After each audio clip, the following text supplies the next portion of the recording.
I came home early and heard my wife laughing about betraying me. She said I was predictable, and that's when I stopped being one. I got home earlier than expected that afternoon. The house was quiet, but I could hear voices coming from the backyard. I recognized my wife's laugh right away. It sounded so relaxed, so carefree. I stopped by the door, not making a sound, and just listened.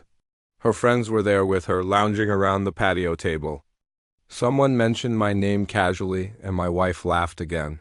She said I wouldn't notice anything. That one sentence froze me right where I was standing.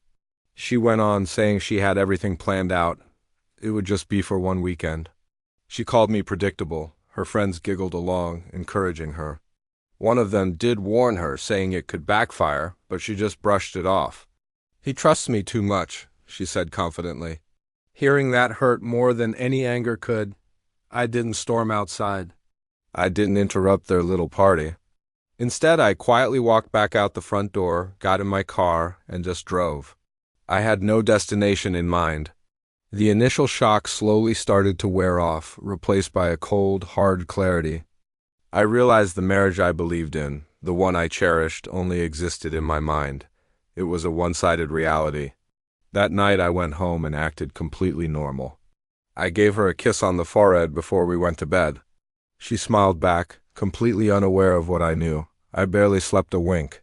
The next morning I began to prepare. The first thing I did was look at our finances.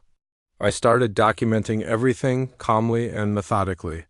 All those little patterns of behavior I had ignored for so long suddenly made perfect sense. Her late nights, her vague answers. It all clicked into place.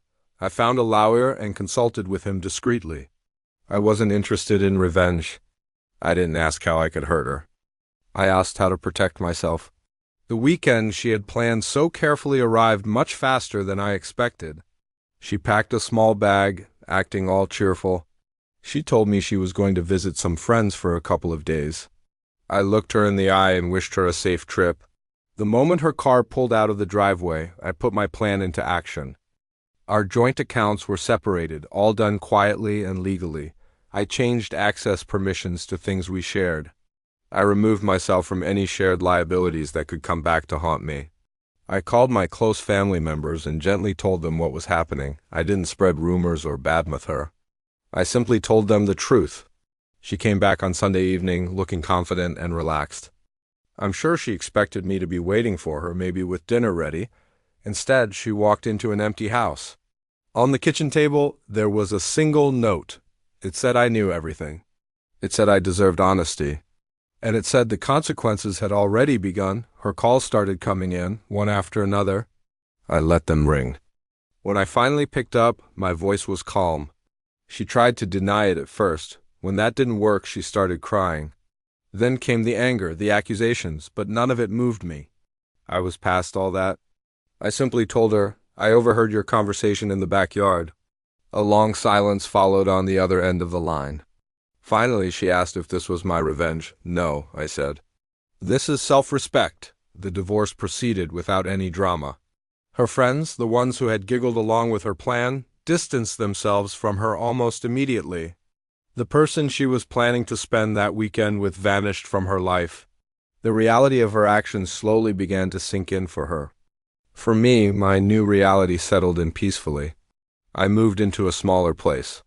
Life was quieter, but it also felt so much lighter. I started sleeping better than I had in years.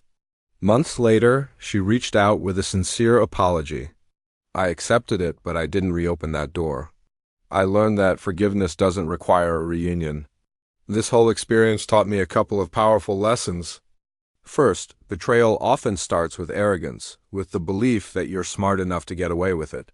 Second, sometimes the most important thing you can do is just listen. Listening saved me from years of future heartache. And the most ruthless response to betrayal isn't loud, explosive anger.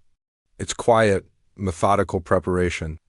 I didn't set out to destroy her life. I simply removed myself from it. And that single decision changed everything for the better. Thanks for watching. Remember to take care of yourselves, and I'll see you in the next one.